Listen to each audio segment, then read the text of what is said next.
Good morning students.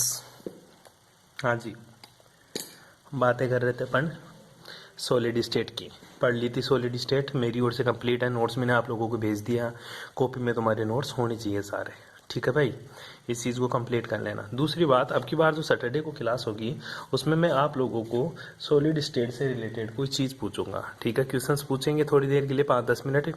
ठीक है, तो प्लीज़ सभी इस चीज़ को रेडी करके आए, सॉलिड स्टेट को कम्प्लीटली। आज जो बात करूंगा मैं वो गैसेस स्टेट की बात करूंगा। ठीक है, गैसेस स्टेट। तो प्लीज़ सभी सॉलिड स्टेट पढ़ के आए। किसी का भी कहीं पे भी नंबर आ सकता है, तो प्लीज़ ज़रूर पढ़ के आए चीज़ को। आज पढ़ेंगे सॉलिड स्टेट। कहीं पूछने के नाम पे एब्सेंट मत कर लेना प्लीज़। जिसका मन नहीं हो नहीं बताने का मत बताना, पर एब्सेंट मत करना। ठीक है, अब बात करते हैं अपन गैसेस स्टेट की आज। ठीक है, फिजिकल केमिस्ट्री की है। यूनिट कौन सी है तेरी वो देख ले। ये तेरी यूनिट है बेटा, यूनिट है सेकेंड। ठीक है, फिजिकल केमिस्ट्री की है। यूनिट कौन सी है? सेकंड है जी। हाँ, जो यूनिट सेकंड है वो तेरी कौन सी स्टेट है? Gases state. कौन सी स्टेट है? Gaseous state. ठीक है, गैसीय अवस्था। क्या बोलेंगे हिंदी में इसको? गैसीय अवस्था। ठीक है, क्या होती तेरी गैसेस स्टेट, क्या होती तेरी गैसीय अवस्था? सबसे पहले अपन इसकी बात करेंगे इंट्रोडक्शन की। ठीक है, इंट्रोडक्शन मतलब इसका सामान्य परिचय। ठीक है, पहली बात तो गैसीय अवस्था क्या होती है समझ ले एक बार के लिए।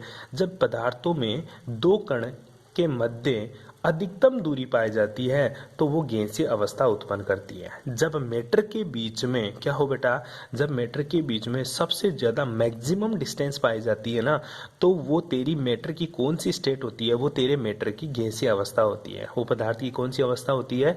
पदार्थ की गैसीय अवस्था होती है। तो मैटर, ठीक है, anything which has mass and occupy space in called matter. पहले चीज तो मैटर का तुझे पता, द्रव्य क्या होता है कि संसार में उपस्थित है कोई भी चीज जो तेरा द्रव्यमान या संसार में अपना स्थान रखती है, क्या कहलाती है? द्रव्य कहलाता है। सबसे पहले मैटर की बात करूं, ठीक है, तो मैटर तो तेरे को पता ही है। ठीक है, मैटर, मैटर को हिंदी में क्या बोलेंगे? इसको द्रव्य। द्रव्य का मतलब होता है बेटा ऐसी चीज जो संसार में जिसका कुछ ना कुछ मास हो और संसार में कोई ना कोई उसका स्थान हो, वो क्या कहलाती है? तेरा मैटर कहलाता है। फॉर एग्जाम्पल, तू भी संसार के लिए मैटर है। क्यों? तेरा भी कुछ ना कुछ मास है और तू भी इस धरती के ऊपर कुछ ना कुछ जगह घेर के रखता है हमेशा, तो तू भी क्या है? मैटर।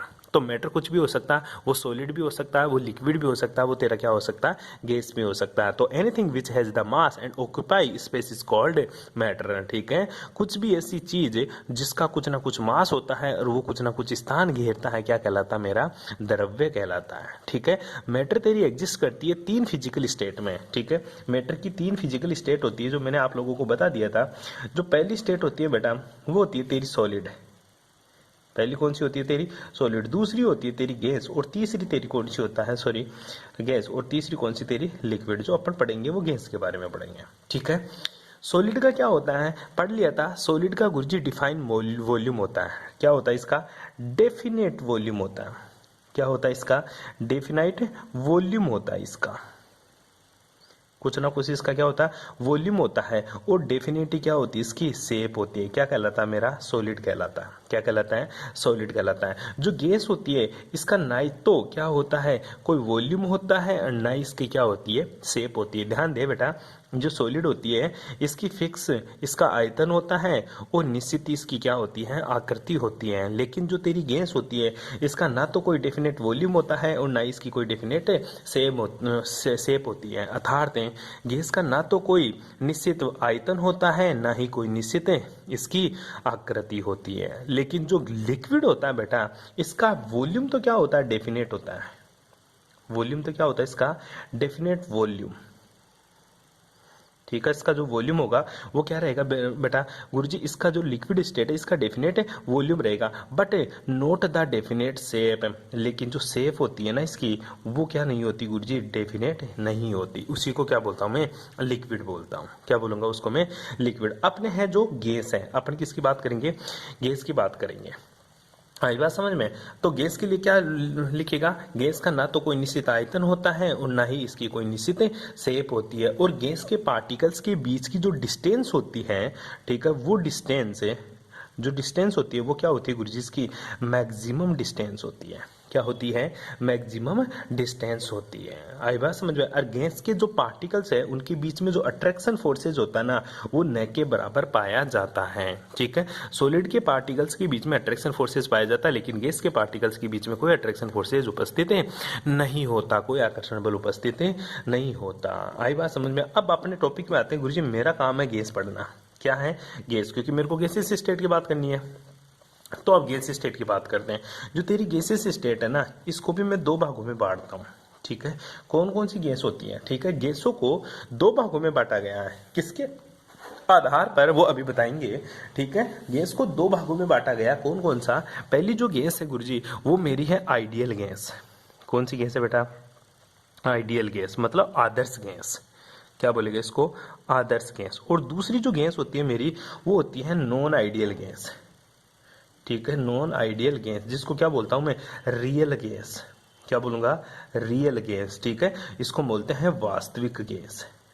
कौन सी गैस, वास्तविक गैस। आई बात समझ में। नॉन आइडियल अच्छा वर्ड नहीं है, उसकी जगह अपन यूज करेंगे रियल गैस। रियल गैस का मतलब होता है बेटा वास्तविक गैस। कोई प्रॉब्लम यहाँ तक है। अब बात आती है गुरुजी, आइडियल गैस क्या होती है, ठीक है। आइडियल गैस उसको बोलते हैं बेटा जो गैस के नियमों की पालना करती हो, ठीक है। फॉलो गैसियस लॉ क्या कहलाती है, मेरी आइडियल गैस। और जो नॉन आइडियल गैस या सॉरी रियल गैस होती है ना, वो गैस लॉ फॉलो नहीं करती। फिर किसको फॉलो करती है, जो नॉन आइडियल गैस होती है बेटा, ये वान डेर वाल इक्वेशन को फॉलो करती है। किसको फॉलो करती है, वान डेर वाल इक्वेशन को फॉलो करती है।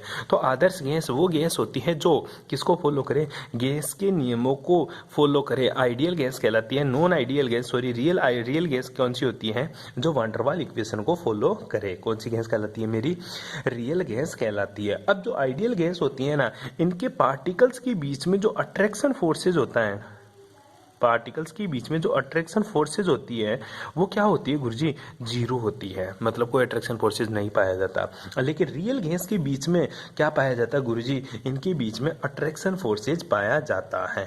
आई बात समझ में, ध्यान देना, ये बड़ी इंटरेस्टिंग बात है। और जो रियल गैस होती है, इसकी एक बात और होती है कि ये जो रियल गैसें होते हैं, ये उच्च दाब और निम्न ताप पर गैस के नियमों की पालना करते हैं।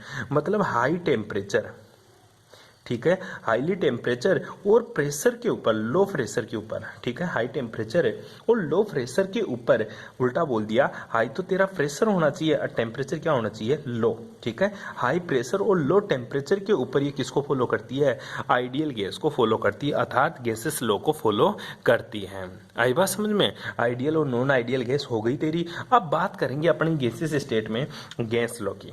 किसकी बात करेगा तू, गैस लॉ, ठीक है। जो गैस लॉज होते हैं, गैस के नियम या गैसों के नियम, गैसों के नियम, कौन कौन से गैसों के नियम है वो अपन पढ़ेंगे इस चैप्टर में। देखिएगा, गैस लॉज की बात करते हैं, ठीक है। गैस के संदर्भ में अलग अलग साइंटिस्ट ने अपने लॉ दिया। तो पहला जो साइंटिस्ट था बेटा, उसका नाम था बॉयल। क्या नाम था उसका, बॉयल्स लॉ, बॉयल्स लॉ, ठीक है। बॉयल्स लॉ, हिंदी में भी इसको बॉयल का नियम बोलते हैं। कब दिया था, ये गुरुजी दिया था 1660 के अंदर। कब दिया था, 1660 के अंदर इसने लॉ दिया था। किसका नियम, बॉयल का नियम, बॉयल का नियम। अच्छा, बॉयल का नियम क्या बात बोलता है, देखिएगा एक बार के लिए। बॉयल बोलता है the volume of gas is inversely proportional to the pressure of gas at constant temperature. The volume of gas, क्या बोला उसने, कि जो वॉल्यूम ऑफ गैस है ना, ये इनवर्सली प्रोपोर्शनल टू होता है किसके, प्रेशर, किसके, प्रेशर ऑफ गैस। कब, एट कांस्टेंट टेम्परेचर, ठीक है। Volume of gas is inversely proportional to pressure at constant temperature according to Boyle's law. तो ध्यान दीजिएगा बेटा, क्या है, ये एक आइसोथर्मल प्रोसेस है, ठीक है। क्योंकि कांस्टेंट टेम्परेचर है ना, तो ये जो प्रोसेस हुआ ना, वो कौन सा हुआ, आइसोथर्मल, कौन सा प्रोसेस हो गया जी ये? आइसोथर्मल। तो देखिएगा हिंदी मीडियम के बच्चे ध्यान से देखना, बॉयल का नियम लिखोगे उसके बाद में बोलोगे ये एक समतापी प्रक्रम होता है। समतापी मतलब आइसोथर्मल प्रोसेस होता है, ठीक है। इसमें क्या बोला कि निश्चित ताप पर गैस का आयतन उसके दाब के व्युत्क्रमानुपाती होता है, अर्थात गैस का दाब आयतन के व्युत्क्रमानुपाती होता है।